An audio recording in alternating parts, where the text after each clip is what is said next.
Salam sejahtera Malaysia, terima kasih kerana menonton video-video dalam channel ini.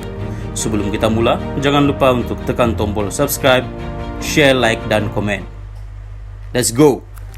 Salam sejahtera dan salam perpaduan kepada seluruh rakyat Malaysia. Berita malam ini dipetik daripada syahbudin.com.net bertajuk Tukar kerajaan tak mustahil, tapi tersangat-sangat sukar mungkin boleh jadi kenyataan jika pemimpin Sarawak diangkat calon PM. Berita penuh. Sekali lagi isu menumbangkan kerajaan menjadi juada perbualan seluruh negara di ketika rakyat secara umumnya masih seronok menikmati lemang, ketupat dan rendang dalam jamuan rumah terbuka yang diadakan di sana-sini. Walaupun kerajaan perpaduan sekarang boleh dikira stabil dengan sokongan majoriti 2/3 atau sejumlah 148 ahli-ahli parlimen, ia nampaknya tidak menyekat agenda jatuh-menjatuhkan daripada terus dirancangkan. Begitu juga dengan adanya Akta Lompat Parti yang menghalang ahli parlimen memberi sokongan berbeza daripada pendirian parti dan menjajah akuan bersumpah atau SD tidak lagi diterima, melainkan perlu mengosongkan kerusi parlimen masing-masing. Semua itu tidak menghalang kegairahan untuk menjatuhkan seorang Perdana Menteri bernama Anwar Ibrahim. Apalagi dalam sehari dua lalu, di sebalik derasnya cakap-cakap kononnya kerajaan bakal tumbang pada bila-bila masa, sekumpulan pemimpin PAS yang diketuai Hadi Awang sendiri telah berkunjung ke kediaman Tun Mahathir Mohamad untuk berhari raya dengan menandatangani proklamasi Melayu sebagai hidangan utamanya.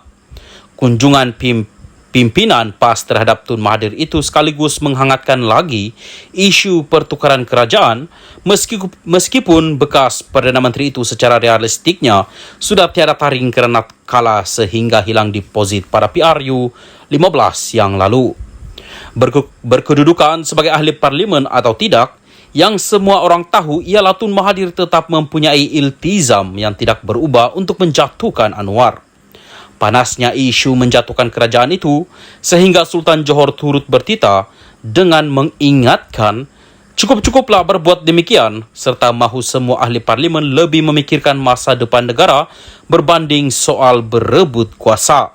Sekaligus, meskipun sudah kerap kali ditanyakan persoalannya bolehkah kerajaan dijatuhkan dalam keadaan berkuat kuasanya Akta Lompat Parti sekarang ini? Secara umumnya menjatuhkan kerajaan bukanlah sesuatu yang mustahil, walaupun dalam keadaan adanya Akta Lompat Parti berperanan sebagai benteng penahanan kepada ribut serta taufan segala jenis, nafsu dan keinginan. Hakikatnya, Akta Lompat Parti masih ada kelompongan dan tidak merupakan benteng penahanan yang benar-benar kebal yang menjadikan kerajaan tidak boleh dijatuhkan sama sekali. Cuma ia menjadikan usaha menjatuhkan kerajaan tersangat-sangat sukar dan boleh jadi kos untuk melihatnya sebagai realiti juga teramat-amat mahal. Pihak yang mahu menjatuhkan kerajaan mestilah sedia membuat tawaran yang luar biasa serta dalam masa yang sama mestilah juga ada sejumlah ahli parlimen yang mempunyai keberanian luar biasa untuk membuat tindakan yang sama sekali di luar jangkaan sesiapa. Persoalan lain ialah siapakah calon Perdana Menteri yang ingin diketengahkan untuk menggantikan Anwar. Dalam keadaan sekarang, PN sebagai blok utama pembangkang yang difahami secara semula jadi sebagai kelompok nombor 1 mahu menjatuhkan kerajaan mempunyai 74 ahli parlimen, manakala blok kerajaan disokong oleh seramai 148 ahli parlimen. Untuk menjadikan PN sebagai daripada pembangkang kepada kerajaan, mereka memerlukan sekurang-kurangnya 38 peralihan sokongan ahli parlimen yang sekarang berada dalam kerajaan bagi memungkinkan sebuah kerajaan majoriti muda 122 sokongan ahli parlimen dapat dibentuk. Bagaimana untuk memperoleh angka tersebut? Oleh kerana ada Akta Lompat Parti, perahlian sokongan ahli parlimen secara individu tidak lagi terpakai. Sebaliknya, mesti parti yang membuat keputusan tersebut. Dalam hal ini, mahu tidak mahu, sebagai permulaan, PN mesti mampu memancing dan meyakinkan GPS di Sarawak 23 ahli parlimen dan GPS 6 ahli parlimen serta warisan 3 ahli parlimen di Sabah untuk mengumumkan penarikan sokongan mereka daripada kerajaan perpaduan. Bermakna, jika itu berjaya dilakukan, matematiknya ialah 74 tambah 23 tambah 6 tambah 3, iaitu blok pembangkang sudah mempunyai sokongan 106 ahli parlimen. Selebihnya, ia hanya memerlukan tindakan berani dan luar biasa daripada sejumlah ahli parlimen UMNO dan BN untuk mencukupkan angka menjadi 112 bagi membolehkan sebuah kerajaan baru dapat dibentuk. Soalnya, apakah tawaran yang boleh membuat 3 parti daripada Borneo itu tertarik untuk beralih menyokong PN?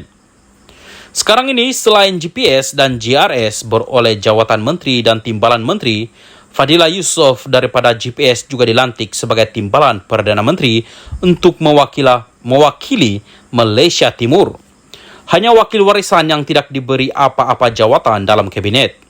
Sudah tentu dalam hal ini, ia lebih mungkin menjadi kenyataan jika wakil Borneo, GPS dan GRS atau warisan ditawarkan untuk diangkat calon Perdana Menteri yang baru.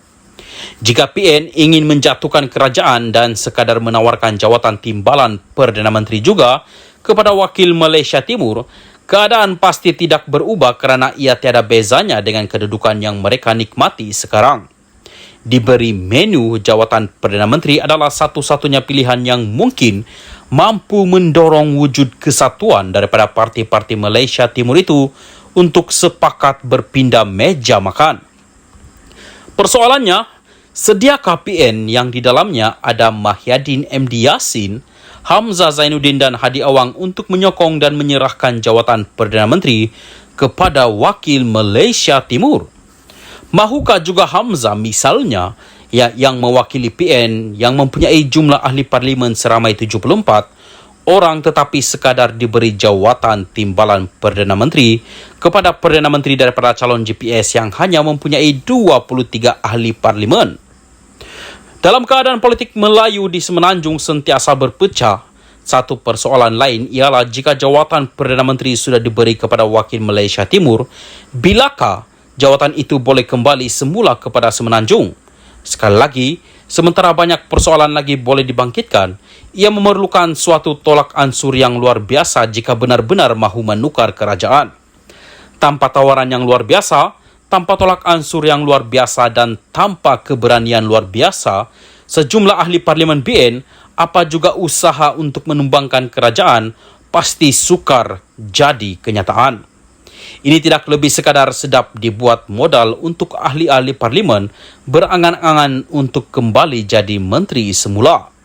Syabuddin Hussein, 4 hari bulan 5, 2023. Apapun yang diperkatakan dalam berita ini tidak mencerminkan pendirian admin channel ini. Salam Malaysia Madani, salam sejahtera dan salam perpaduan.